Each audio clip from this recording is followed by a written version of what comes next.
पर लिया और हमें बोला कि आप ध्यान से मेरी बात को सुनिए, मैं आपके 10 मिनट लूंगा। और उन्होंने पेपर के ऊपर में 3 शब्द लिखे ऐसे, RCM, राइट कॉन्सेप्ट मार्केटिंग।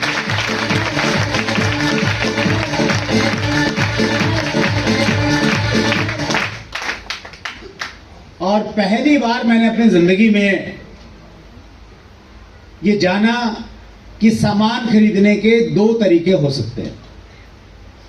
पहला तरीका जिसको हम ट्रेडिशनल मार्केटिंग बोलते हैं, परंपरागत तरीका बोलते हैं, कि एक कंपनी सामान बनाती है, वो सामान C&F के पास आता है, फिर होलसेलर के पास आता है, फिर रिटेलर के पास आता है, फिर कंज्यूमर के पास आता है, और उस पर बहुत सारा विज्ञापन का खर्चा होता है। ये 2001 में मुझे मालूम चला कि एक तरीका है। और दूसरा तरीका है जिसको बोलते हैं डायरेक्ट सेलिंग, जिसमें कंपनी से सीधा सामान ग्राहक तक पहुंच जाता है।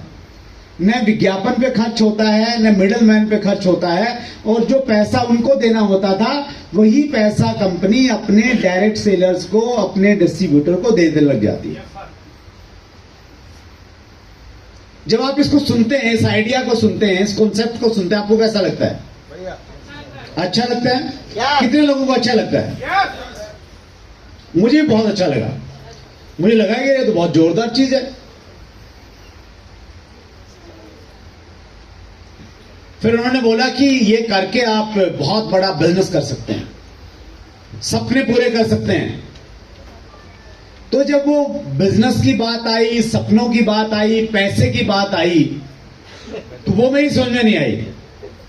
क्यों नहीं आई? इसलिए नहीं आई क्योंकि उन्होंने कहा कि आपको इसमें पैसा वैसा नहीं लगाना, बस ऐसे जुड़ना है, लोगों को जोड़ना है।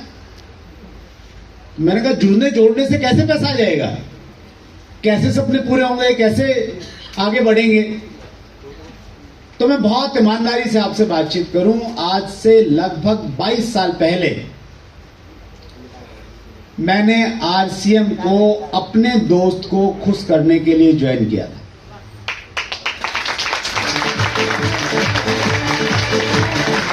आप में से कितने साथी हैं जिन्होंने किसी को ऑब्लाइज करने के लिए, खुश करने के लिए, किसी का मान रखने के लिए ज्वाइन किया था? पहली फीलिंग यही थी बस। अच्छा, कुछ ऐसे भी हैं जिन्होंने किसी से पिंड छुटाने के लिए किया था।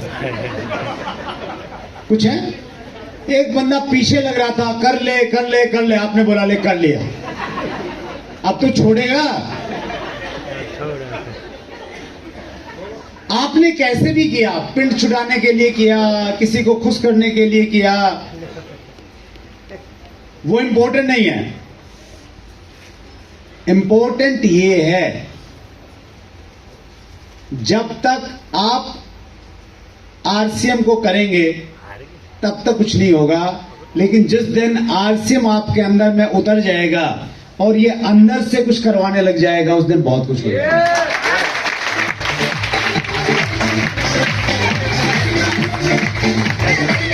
सो मैंने ज्वाइन किया अपने दोस्त को खुश करने के लिए, इसलिए काम नहीं किया।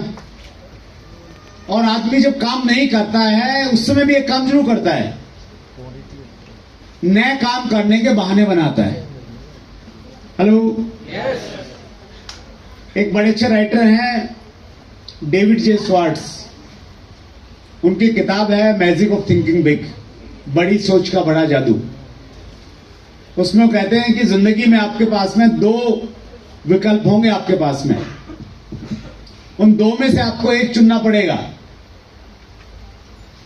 अगर आप बहाने चुनेंगे तो पैसा नहीं मिलेगा, और जिस दिन बहाने छोड़ देंगे तो पैसा आपके पास में आने लग जाएगा।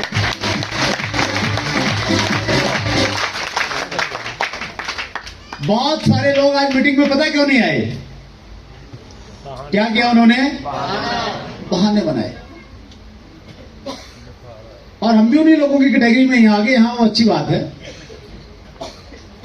लेकिन हम भी खूब बहानेबाज आदमी हैं। रॉबर्ट टी कियोसाकी लिखते हैं कि आपने बहाने बनाने छोड़ दिए तो फिर पैसा भी आएगा और हर वो चीज जो आप जिंदगी में चाहते हो आपको मिलती चली जाएगी। तो शुरुआत में 3 महीने मैंने खूब सारे बहाने बनाए, लेकिन मेरी अपलाइन ने मेरे लिए सबसे अच्छा काम किया, ज्वाइनिंग करवाने से भी ज्यादा अच्छा काम किया, वो ये कि वो जबरदस्ती करके मुझे इस प्रकार की मीटिंग में लेके आ गए। मैं भी पधारा नहीं था, पधरवाया गया था। पीछे लगा रहा मेरा प्लान, एक बार एक मीटिंग में चल पड़, एक बार चल पड़। तो मैं आया तो इसलिए था कि चलो छोड़ दूंगा, बोलूंगा भैया चल पड़ा, अब तो पेन छुटा। वो कहावत है ना कि नमाज छोड़ने गए थे रोजे गले पड़ गए, तो ऐसी कुछ कहावत है। तो गया तो आया तो मैं इसलिए था कि चलो यार बोल दूंगा भाई अब तो मीटिंग में अटेंड कर दे, अब तो पीछा छोड़ दे। लेकिन जब मैं यहां पे आया, ऐसे माहौल में आया, बैठा, देखा सारी चीजें, मैंने 2-3 चीजें देखी, नोटिस की, जिन्होंने मुझे आरसीएम करने के लिए प्रेरित किया। पहली चीज ये देखी कि मेरे जैसे बहुत सारे लोग इसमें काम कर रहे थे और अच्छा पैसा बना रहे थे। दूसरी चीज मैंने ये महसूस की कि जो मुख्य वक्ता था, जो मेन स्पीकर था उस दिन का, उन्होंने बहुत सारी बातें बहुत लॉजिकल तरीके से बताई और एक विजन दिखाया, एक भविष्य दिखाया डायरेक्ट सेलिंग का और आरसीएम का।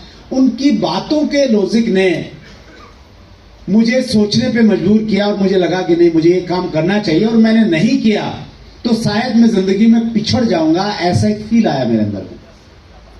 दोस्तों, आज से 22 साल पहले इसी प्रकार की एक मीटिंग मेरी जिंदगी का टर्निंग पॉइंट बनी। मेरा अनुभव ये कहता है ठीक उसी तरह से आज की ये मीटिंग, आज की ये तारीख 3 मार्च 2024 बहुत सारे लोगों की जिंदगी में एक बहुत बड़ा टर्निंग पॉइंट बनने जा रही है।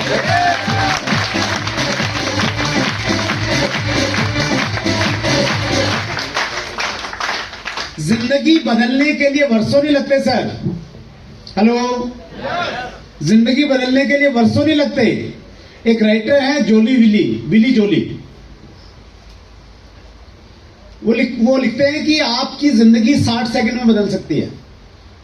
कितने सेकंड में? 60 सेकंड। आपको लगेगा यार 60 सेकंड में कैसे जिंदगी बदल जाएगी? बिली जोली कहते हैं कि आपकी जिंदगी बदलती है निर्णय लेने से। हेलो, और निर्णय 60 सेकंड में लिया जा सकता है।